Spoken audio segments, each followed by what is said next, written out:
Hermanos, buenos días. Es una bendición para mí estar aquí con ustedes. Ya hasta anhelaba visitarlos, pero tengo la bendición de no solamente visitarlos, sino también de dedicarles la palabra de Dios. Amén. Es un gran privilegio poder dedicar la palabra de Dios.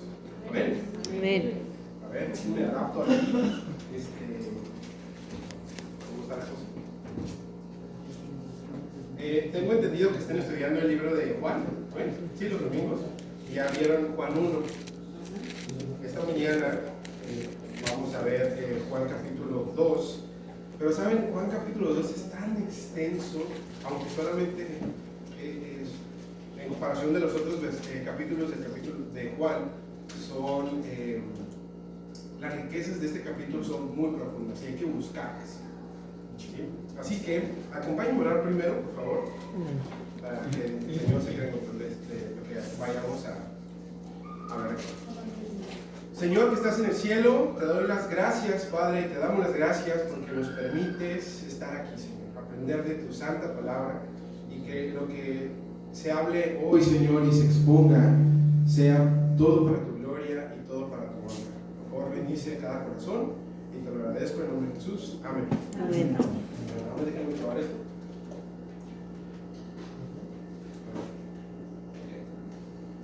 Bien, pues, ¿vale?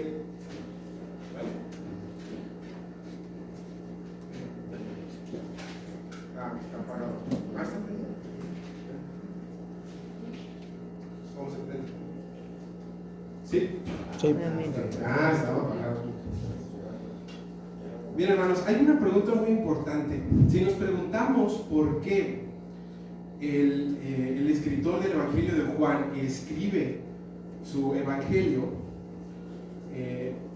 ¿cuál es el propósito por el cual lo vamos a encontrar en este mismo Evangelio de Juan? Es decir, los otros evangelios sinópticos que son Mateo, Marcos y Lucas no dicen cuál es el propósito por el cual se escribieron, pero Juan sí lo hace y lo vamos a encontrar. Lo vamos a encontrar en Juan 20:31.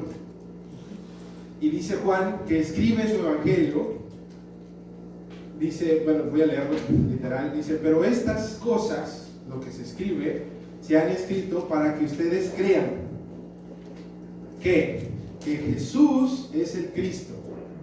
Es decir, que Jesús es el Mesías, es el Salvador, el Hijo de Dios. Dice, y para que el que cree en su nombre tenga vida eterna. Eso es el propósito por el que Juan, apóstol, escribe su evangelio. ¿Sí? ¿Ven? Para que exaltar que Jesús es Dios, que Jesús es el Mesías, el Salvador y el Hijo de Dios. Y para que el que crea en el nombre de Jesús tenga vida. Ese es el principal propósito por el que Juan escribe este evangelio. Ahora, hice a modo de bosquejo más o menos solamente el capítulo 2 de Juan, cómo se divide, y tenemos en primer lugar el milagro de Jesús, el cual se va a basar esta predicación, que es Juan 2 del 1 al 11, que vemos ahí el primer milagro de Jesús en Caná de Galilea, las famosas bodas de Caná de Galilea.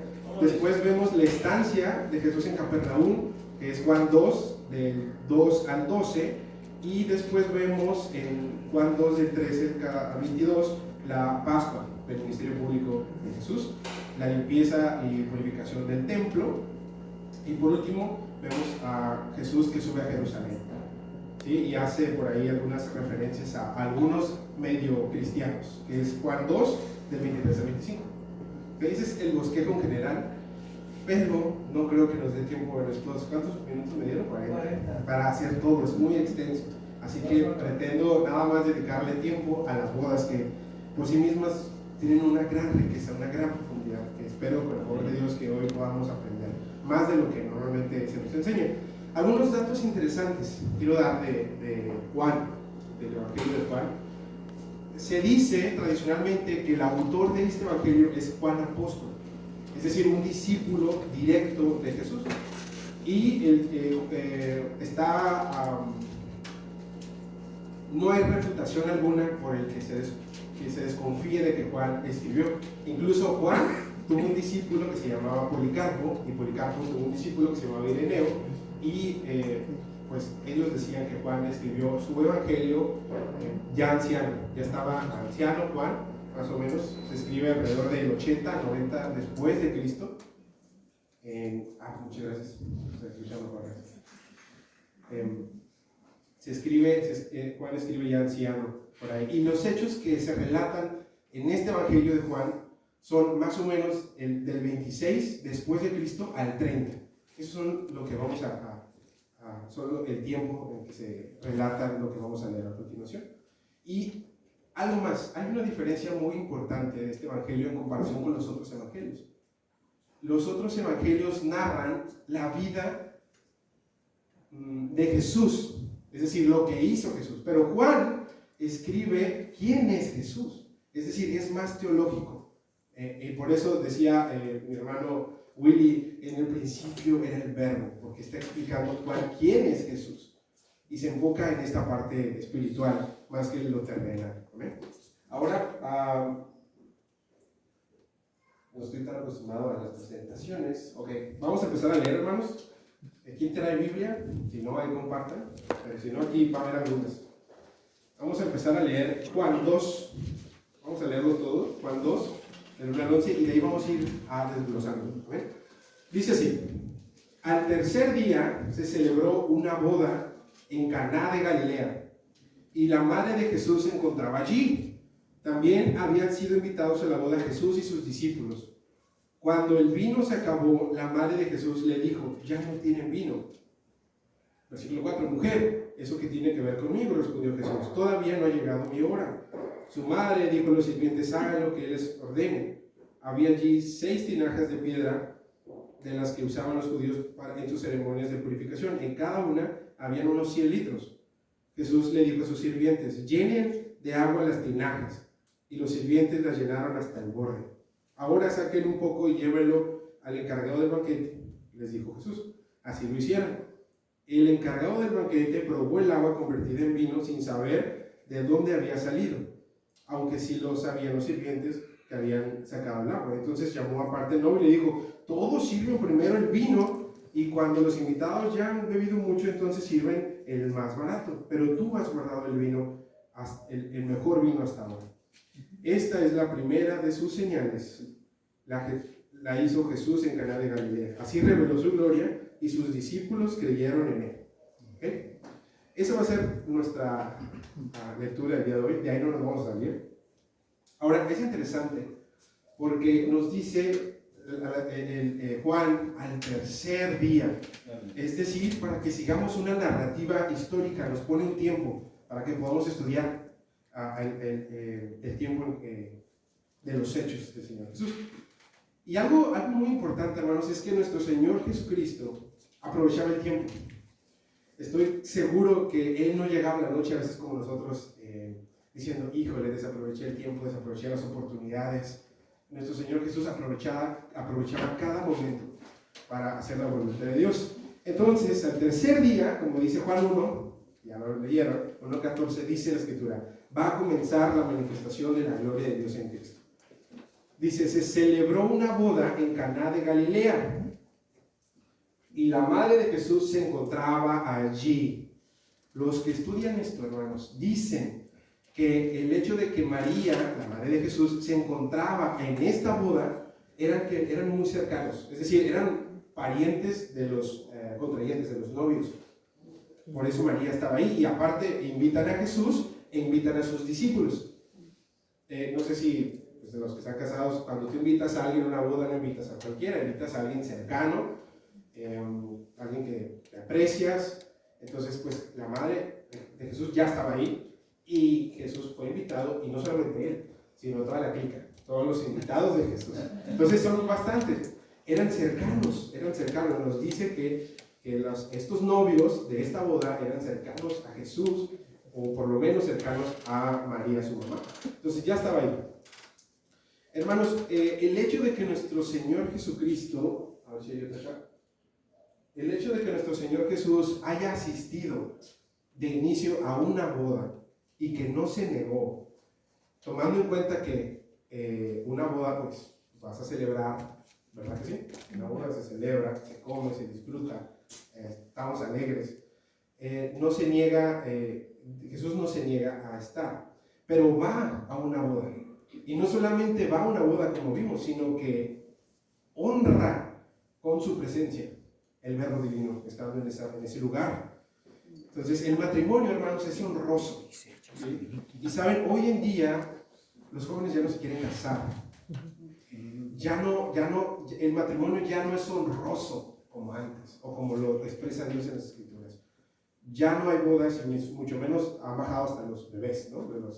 De todo esto. Entonces, el Señor Jesús, al estar en esta boda, honra el matrimonio, honra la alegría que se espera que se vive en ese momento. Es una bendición del Señor. Por eso, hermanos, honremos y tengamos en alta estima como cristianos el matrimonio. ¿Amén? ¿Casados? Amén. Amén. Y los que aún no se han casado, pues amén. Por favor, Dios va a proveer, el Señor provee. Y en abundancia, ¿verdad? Entonces, cuidemos el matrimonio, hermanos, cuidemos la fidelidad conyugal también. Es importante para Dios. Dios instituyó el matrimonio. Fue Él el que hizo al hombre para la mujer, para que se hicieran una sola carne. Entonces, invitemos al Señor a nuestras vidas, así como se invitó a Jesús aquí en estas bodas. Ahora, ¿qué sigue? Dice, también habían sido invitados a la boda de Jesús sus discípulos. Sí, y quiero comentarles esto otra vez. El Señor Jesús no se resiste a ir, Él va con todos sus discípulos, pero ¿qué implica ir a una boda? Pues disfrutar, tomar algo, comer, de las actuales bailar, pero antes también se danzaba, se recitaban bendiciones para los novios, se disfrutaba en un ambiente de felicidad, en un ambiente muy bueno. Entonces, ese es el significado, y no solamente las bodas tenían ese significado, sino que las bodas para los judíos tenían un significado todavía más profundo, y representando muchas cosas. Representaban un pacto sagrado, el reflejo del amor de Dios, el reflejo del amor divino. Ahora, el Señor Jesús les decía, no se resiste a ir, ¿sí? Él va a la boda. ¿Y saben por qué les digo esto, hermanos? Porque quiero que cuidemos algo muy importante. El Señor Jesús no dijo, no, yo no voy a una boda, o yo voy a limitarme a este tipo de festejos, etcétera, etcétera, etcétera. El Señor Jesús asiste, y hay que tener muy presente algo. Tenemos que cuidar la falsa humildad, ¿sí? La falsa devoción, o el puritanismo al extremo. Es decir, podemos... mira, me pasé. Sí. Podemos considerar, hermanos, que yo no asisto a este tipo de cosas, yo no hago estas cosas, porque yo soy así, yo prefiero, está bien, si tú quieres hacerlo, adelante, pero no juzguemos a los demás si van o asisten a un evento de este tipo. Amén. El Señor Jesús va porque Él no se limita a las buenas alegrías, a los festejos decentes. Cuidemos eso, hermanos, cuidemos eso. Un discípulo, por supuesto, genuino, va a buscar siempre la prudencia, ¿verdad? En cualquier lugar donde esté, va a buscar la prudencia, el dominio propio, porque el dominio propio, recordemos que es un fruto del Espíritu Santo, ¿sí? Así que no limitemos y no juzgamos. Fíjense, al Señor Jesús le llamaron glotón, porque comía y bebía. Los fariseos le decían a Jesús así, eres un glotón. Bueno, la NBI lo traduce como glotón. Te juntas con recaudadores de impuestos. Y a Juan el Bautista, si ya leyeron Juan 1, recordarán que Juan ayunaba, se vestía diferente, se guardaba para Dios, se limitaba, y aún así decían que Juan tenía un demonio. Entonces, cuidemos esa parte, hermanos. El Señor Jesús asiste, y eso es algo que tenemos que ver aquí y aprender. Pero también notemos algo aquí respecto al vino y a todo esto, que espero que no hagamos aquí no se sorprendan de lo que vayamos a hablar, pero voy a pegarme a lo que dice el texto bíblico. Entonces, notemos algunas cosas aquí, hermanos. El pan y el vino eran parte de la dieta diaria de los judíos del Nuevo Testamento, de las familias de esa época. Eran parte. El vino simbolizaba la bendición de Dios. El vino era alegría. En el Nuevo Testamento hay un simbolismo a la sangre de Cristo. ¿Sí? Era medicina, se usaba para la medicina, para el bienestar, en fin. A ver, déjenme ver si aquí hay algo. No. Era para el bienestar. Entonces, el vino, hermanos, es lícito en la Biblia. Es lícito en las Escrituras. Y vemos bastantes. Luego se los paso a la presentación. El vino mencionado aquí, que es en Juan 2, es un vino verdadero, es decir, es un vino fermentado, no es jugo de uva, no es un zumo, sino es vino de la mejor calidad. Ese es el vino que hizo el Señor Jesús, de la cual iban a tomar, por supuesto, todos los invitados, iban a tomar Jesús y sus discípulos, y a comer y a disfrutar ese ambiente.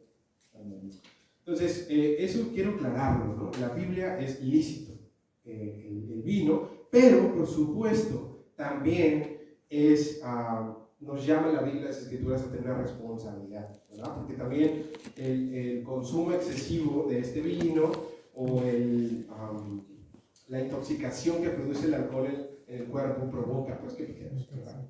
Provoca que nos salgamos de control, y eso sí es condenado en las Escrituras, es pecado finalmente. Pero nuevamente, el discípulo siempre va a buscar el dominio propio, la prudencia, el cuidar cosas, ¿eh? Porque es fruto del Espíritu.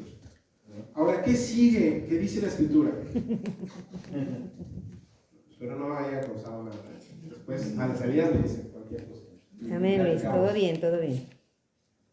Dice el capítulo 3. No. ¿Qué dice? ¿Cómo le tengo que poner?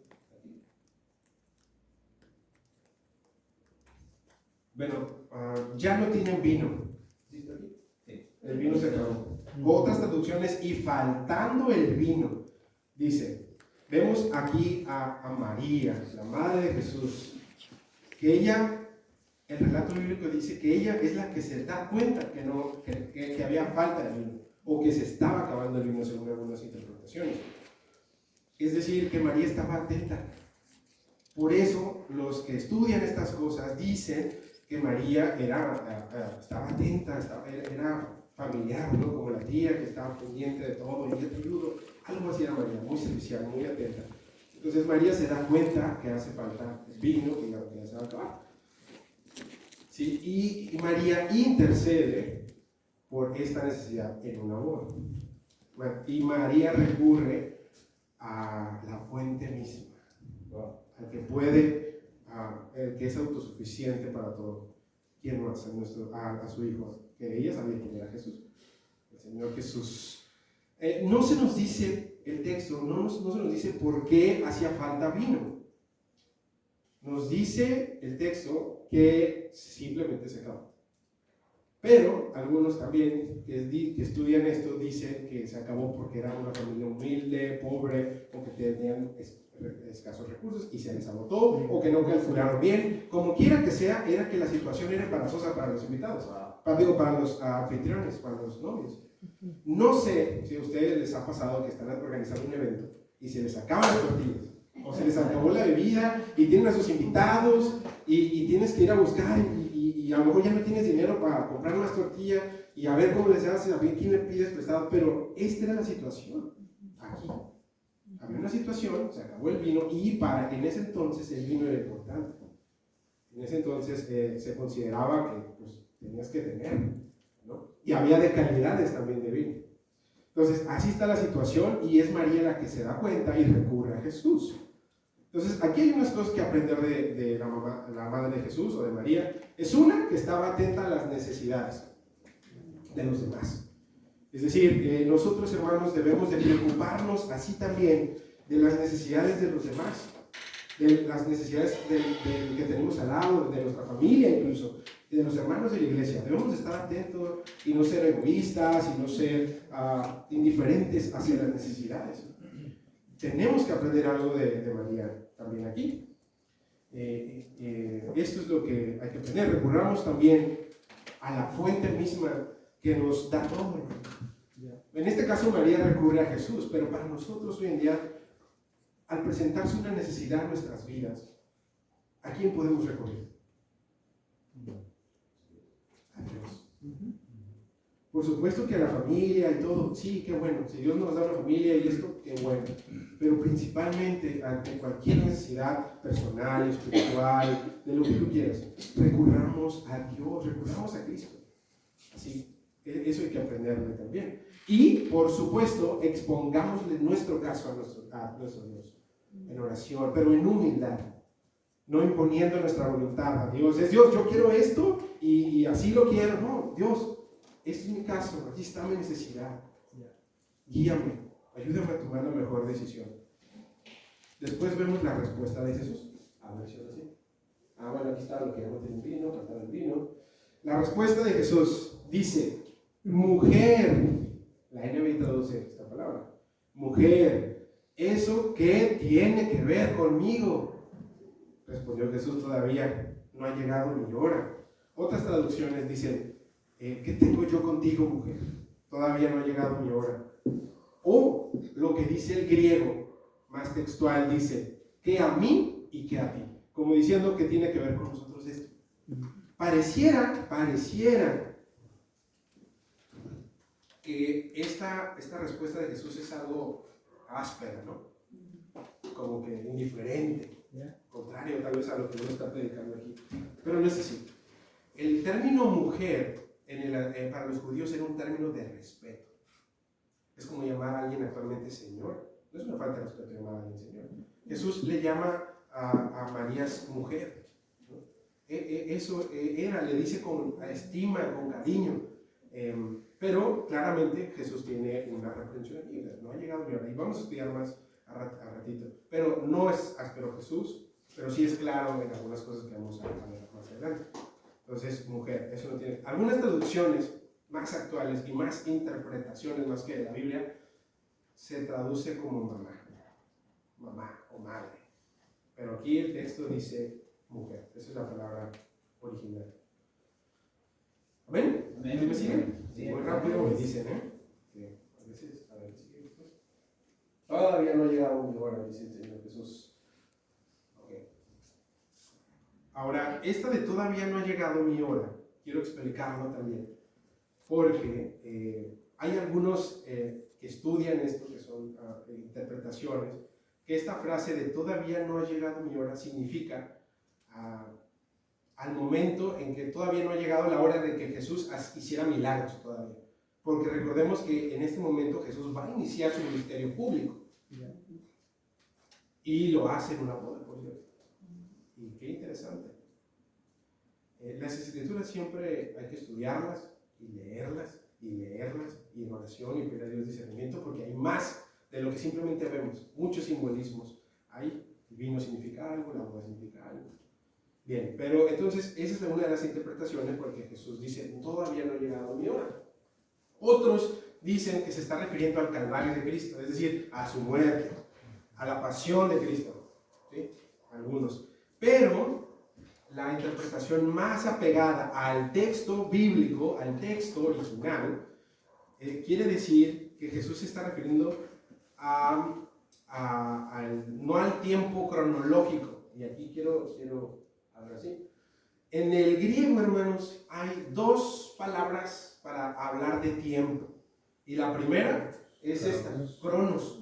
Y cronos significa tiempo que se cuenta, es decir, los segundos del reloj, el calendario, el que marca el reloj. Ese es el tiempo cuantitativo, es decir, que se cuenta. Y el otra palabrita que la Biblia usa es el tiempo, pero kairos. Y kairos quiere decir que es un tiempo de calidad. O sea, llaman aquí cualitativo, ¿no? Es decir, el momento adecuado. Entonces, cuando Jesús dice: no ha llegado mi hora, no se refiere a que ya es el tiempo de hacer las cosas, sino no es el momento. No es el momento aún. No es el momento adecuado de Dios, ¿no? Para actuar. Eso es lo que está tratando de decir Jesús aquí, cuando dice: no ha llegado mi hora. Mujer, mi hora. ¿Sí? Ahora, Jesús como Kairos. A ver, déjame ver qué sigue aquí. Bueno, para explicar un poquito más, aquí puse un dibujito. Imagínense que tenemos a un arquero, y este arquero tiene un tiempo, el tiempo de agarrar el arco, y que la flecha llega al punto, Eso es el cronos, es el tiempo que tarda en llegar. Pero el tiempo kairos es el momento adecuado cuando va a soltarlo. ¿Sí? Es el momento del, ay, está bien, el momento exacto, el momento en que debe de hacerlo para que le atine, ese es el kairos. Y Jesús está diciendo, todavía no es mi momento. ¿Sí? Eso es lo que está diciendo el texto, la escritura. Momento oportuno. El tiempo, hermanos, aquí, kairos, es simplemente un momento, no es simplemente pues un momento cualquiera, sino un tiempo encargado, aquí en este caso para Jesús, es un tiempo con un propósito de Dios, un propósito divino. ¿Sí? Es el instante adecuado, el instante perfecto, como que tiene un propósito de actuar. Y Jesús está hablando aquí de eso. Ahora, quiero exaltar esta parte del tiempo del kairos, porque es algo importante que nos puede ayudar como cristianos, como discípulos. Y es cómo tomamos las decisiones correctas como creyentes, como cristianos en nuestra vida, ¿no? Cuando enfrentamos una decisión importante en nuestra vida, pues hay un kairos igual, ¿sí? Y ese momento al que se refiere Jesús es el momento donde tenemos la mayor claridad y de discernimiento de tomar una decisión sabia. ¿Te ha pasado? ¿Estás en esa situación? Y que a veces incluso no sabemos cómo tomarlo. Y vamos y recurrimos a un hermano o a alguien de confianza y cómo es. Y está bien, pero debemos de orar, hermanos. Debemos de recurrir a Dios para que nos dé discernimiento. Por eso debemos de estudiar su palabra igual, para tener discernimiento espiritual. El kairos puede ser un encuentro casual también con alguien, hermanos, en nuestra vida, donde necesita que le hables de Cristo, donde se necesita que lo ayudes, o simplemente donde se necesita que lo escuches en tu vida. Es también la oportunidad de servir, es el momento de servir, es el momento, es el kairos, es el tiempo de servir también. No sé cómo estés ahí, pero también es un buen momento. Es la oportunidad para nuestros dones, para los dones y nuestros talentos. ¿Saben qué, hermanos? ¿Quién aquí no tiene talentos y quién no tiene dones? Todos tenemos. Todos tenemos. En la iglesia diría un maestro, no hay inútiles. ¿No? Sí, así es. Todos tenemos un don. Hay que utilizarlo. Y ese es el momento. Y hoy es el momento, por cierto, de llevarlo a cabo, de llevarlo a Cristo. Ahora, entonces, hermanos, para tener hablando todavía de este asunto del kairos, ¿cómo podemos nosotros ser sensibles ante y ser sabios para tomar las mejores decisiones? Yendo a Dios, yendo a la palabra, estudiando su palabra. Y como dicen algunos, como dice la Escritura, caminar en el Espíritu, andar en el Espíritu, en sumisión a Dios. Ahora, ¿qué más podemos aprender de esta frase? ¿Qué más podemos aprender de esta frase de todavía no ha llegado mi hora? Jesús, recordemos Juan 1, ya lo vieron, es Dios. Pero Jesús se sujeta a los tiempos de su Padre. Jesús se sujeta a los tiempos de Dios, Padre. Hay una sumisión de Jesús. ¿Amén? El Dios encarnado, hermanos, Jesús, se somete plenamente a la voluntad del Padre. Espera ese momento, ese kairos, oportuno para actuar. No cuando lo dice María, no cuando lo dice María, porque cuando estudiamos el texto, no cuando lo dice María, Jesús hace el milagro. De hecho, Jesús se espera un poco. Cuando de plano ya tal vez ya no hay vino y la situación es muy embarazosa, ahí es donde actúa Jesús. Y ¿sabes qué? En nuestra vida a veces parece que así es. A veces nos encontramos en una situación tan difícil, tan estresante, tan difícil, y vamos y recurrimos a Dios, y hay dos cosas que podemos sentirnos. Una, mal porque Dios no nos va a escuchar, porque pensamos que andamos mal, o dos, porque Dios puede tardar. Pero es interesante porque nuestro Dios actúa a veces en el momento que menos lo esperamos, ¿verdad que sí? Y sorprendentemente, y abundantemente también, así como lo hizo aquí. Entonces, hay una confianza en el plan divino por parte del Señor Jesús.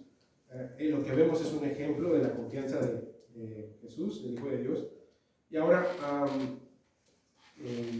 Cada momento, hermano, presente en nuestra vida es una oportunidad de Dios para hacer la voluntad del Padre.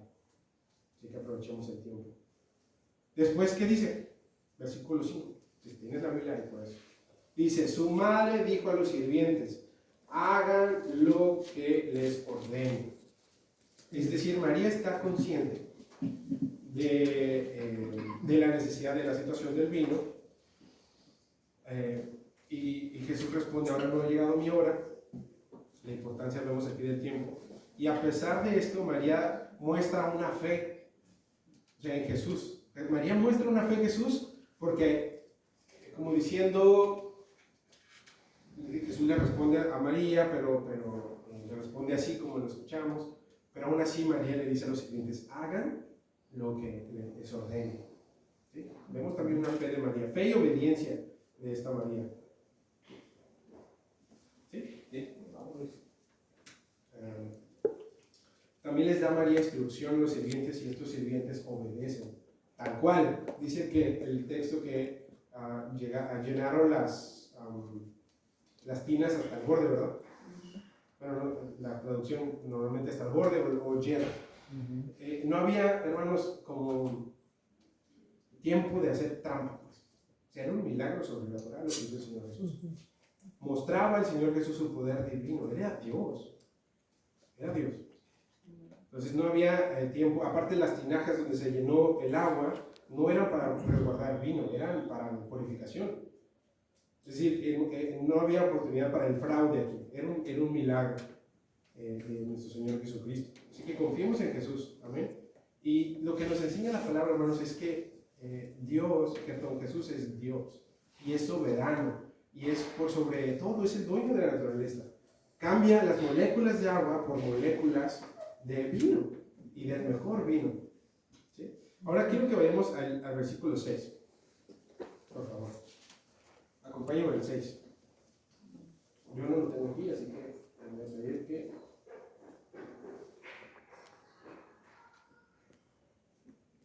bueno, aquí lo tengo, ¿cierto? Dice, esa es la NBI. Dice, había allí 6 tinajas de piedra. No, ya lo leímos, ¿verdad? ¿No? ¿Sí? Bueno, había 6 tinajas de piedra, de las cuales usaban los judíos en ceremonia de purificación, y cada una cabían 100 litros. ¿Saben cuántos son 100 litros? Más o menos. ¿Te lo puedes imaginar? Así de aquí. Por aquí tengo 300 litros. Eso es un rotoplas, un tinaco. Pero no sé si los han visto, pero esos son 600 litros. Y el Señor Jesús hace 600 litros de vino, del mejor vino, de la mejor calidad. O sea, es decir, el milagro que obra Jesús lo hace en abundancia. No le llena una tinaja, sino 600 para una boda. ¿Verdad? Señor Jesús. Finalmente, Él provee la necesidad.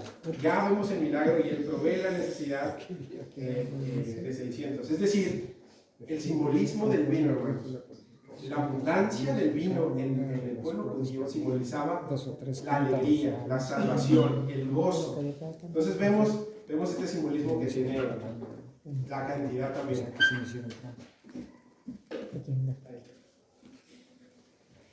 ¿Sí? La abundancia del vino simboliza el gozo de la salvación para Jesús. Ahora veamos el milagro mismo.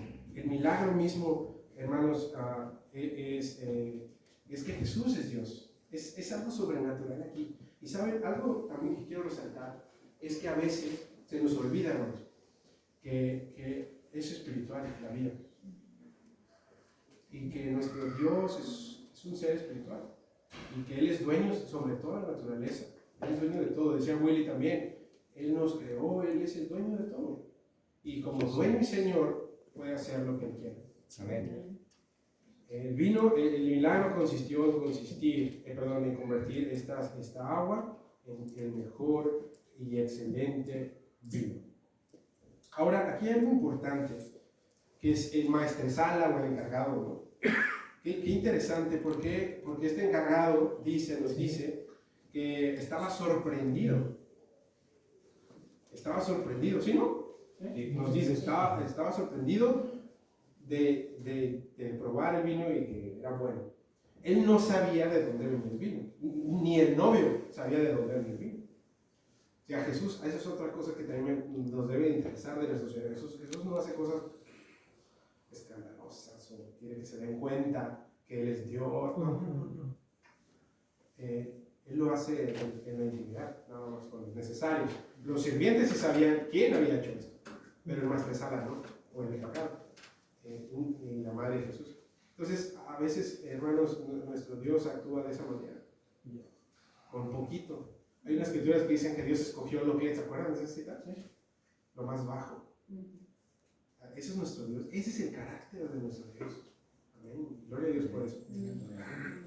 Entonces, en maestresala, bueno, yo le digo maestresala porque es la palabra más textual, ¿no? Pero el encargado prueba, y había una tradición en las bodas judías. Era que en el principio el vino se servía, el vino bueno, pues, de la mejor calidad que tuvieran en ese momento, se servía al principio. ¿Por qué creen? ¿Por qué creen que servían? Iban a degustarlo. Y sí, porque cuando tú pues, tenías los 5 sentidos, el gusto listo para degustar, entonces ya después de la comedera, como a veces nos pasa, ¿no? Estamos comiendo, tomando, algo que sea, pues ya uno ya no es lo mismo, el paladar ya no es lo mismo. Entonces al final servían el vino de la baja calidad. Entonces aquí dice el encargado, ¿cómo es que tú sirves al revés? Tú tienes el mejor vino y lo das al final. Eso era sorprendente en aquella época. Entonces, hay un simbolismo aquí, hermanos, muy importante, que creo que ese es lo medular de este milagro de Jesús. Y el simbolismo teológico o espiritual, que les digo que es más allá de lo que la misma Escritura nos dice, es que el vino que Jesús hace, el vino proporcionado por nuestro Señor Jesús, que por cierto, les vuelvo a decir, es de la mejor calidad, es un simbolismo del nuevo pacto. ¿Sí me explico? Es un simbolismo de un agua a un vino, o de un vino viejo que ya se acabó, a un vino mejor, a un vino nuevo. Y ese es el simbolismo teológico que nos está enseñando la palabra de Dios aquí. Jesús viene a hacer un milagro grande, sorprendente, porque Él es Dios. Se acaba el vino viejo y viene el vino nuevo. Y hay también simbolismo en la sangre de Cristo con el nuevo pacto, ¿no? Lo vemos después. Pero eso es lo que significa esta parte. Un nuevo pacto por la sangre preciosa de nuestro Señor Jesucristo. Esa es una nueva alianza de misericordia, de amor, ¿no? De gracia, porque la antigua ley se basaba en la ley. Me acuerdo que había un brother que decía, imagínate si viviéramos en aquellos tiempos, no la María, ya lo hubieran apedreado muchas veces. Y sí es cierto, la ley era pesada para seguir, pero qué bendición que nuestro Dios vino a hacerse hombre a sí mismo, también como decía Will, y quiso andar él por sí mismo entre nosotros, vivir y morir para tener salvación. Y como dice Juan, para que el que crea en Él tenga vida. ¿Amén? Y también otra cosa, hermanos, al igual que el buen vino se reserva para el final de la fiesta, así también nuestro Señor Jesús se reservó para el final. ¿Se dan cuenta? Para la plenitud de la salvación se revela en Jesús. Toda la ley de los profetas que vemos todo en el Antiguo Testamento es una sombra de lo que ha de venir en el Nuevo y se culmina en Cristo. ¿Amén? Entonces, hermanos, para finalizar este mensaje, tomemos en cuenta la presencia de nuestro Señor Jesús, porque la presencia de nuestro Señor Jesús en nuestra vida transforma nuestras vidas. Amén. Así como el agua insípida le da sabor, le da así nuestro Señor Jesús. Y han invitado que hoy nos visitas, conoce a Jesús, estúdialo. Estudiar es un decir, ¿no? Porque obviamente no podemos comprender la plenitud de nuestro Señor, de Dios, ¿no? Pero busquemos a Dios, busquemos a Jesús, conozcámoslo. Él es manso, y nos entiende. ¿Amén? Jesús, hermanos, al convertir el agua en vino, Él revela su poder transformador. Por eso imitémoslo en nuestras vidas. Digamos, Jesús, ven Jesús a mi vida. Ven, transforma mi vida, transforma lo que tengo en algo bueno, en algo de la mejor calidad. Y así es nuestro Dios. Obediencia, la obediencia trae bendición. Porque los que obedecieron a Jesús vieron el milagro, ¿no? Así que, hermanos, nosotros también debemos de obedecer la palabra. Tenemos el deber, iba a decir el deber cívico, pero no, el deber espiritual de hijos de Dios, de obedecer a nuestro Padre en el cielo. Y eso trae bendición, eso trae bendición. María también es un buen modelo de aprendizaje, de fe y de intercesión por los demás. Así como María también intercedió en ese momento, así también nosotros, hermanos, intercedamos por nuestros hermanos, por nuestro prójimo. No sé cuándo fue la última vez que oraste por alguien de la iglesia, por tu ministro, por la hermana, porque tiene pasando una necesidad. Yo hoy decía a Mario, me siento tan feliz por la bendición que el Señor te otorga. Voy a orar por eso. Y debemos de alegrarnos, ¿sabes? Así como estábamos contentos ahí. El vino como un simbolismo de alegría y abundancia. Eso es lo que significa el vino en la cultura. Como ya nada que explicarle ahí. Pero en resumen, hermanos, las bodas de Canaán tienen grandes riquezas aquí en nuestro Señor Jesús. Pero nos enseña a confiar en su poder transformador, a obedecer sus mandamientos, a interceder por los demás, a reconocer que Jesús es Dios, que Jesús es el Verbo encarnado, y que busquemos su presencia. ¿Amén? Y reconozcamos su sacrificio, porque en Él está la vida, como dice la Escritura. Amén. Que la gloria sea para Dios. Amén. Amén.